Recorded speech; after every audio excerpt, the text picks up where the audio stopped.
Hi guys! For today's video, ang ating lulutuin ay Cajun Seafoods. So let's go, panoorin na natin guys. Una, ilalaga natin yung mais guys. Ngayon, pag natatansya nyo na, naluto na yung mais, isusunod naman natin yung tahong. So, huwag nyo masyadong i-overcook yung tahong guys kasi mamaya lulutuin pa natin yan ulit. At pagkatapos nating lutuin ang tahong guys, magpiprito naman ako ng bawang. Mga 3 tablespoon na bawang ang pinrito ko dyan. Mas maraming bawang, mas masarap. Naglagay din naman ako ng mga 3/4 ng butter. At pagkatapos ng butter, naglagay ako ng 2 tablespoon ng oyster sauce. Hinalo ko lang yan guys.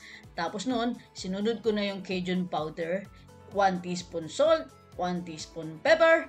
Go na ang ating sauce guys. Masarap na yung sauce natin yan. At pagkatapos natin iluto yung sauce guys, ilalagay na natin ngayon lahat ng ricadong meron tayo. Meron akong mais, meron akong hipon, meron akong tahong, meron akong puset, at meron tayong alimasag. At pagkatapos guys, haluin natin saglit yung sarsa nito para naman sumama siya sa lahat ng ricado.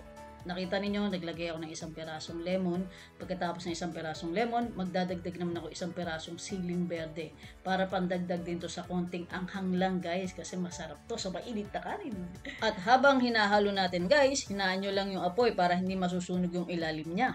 At luto na nga ang ating ulam guys. So meron tayong hugot for today guys. Our hugot for today, huwag kang basta-basta nagtitiwala at huwag mong sinasabi basta-basta ang sekreto mo sa isang tao. Kasi sila rin ang sisira sa'yo at imamarites ka pa nila. Ang tamaan, tabi-tabi po ay may bukol. Yun lang.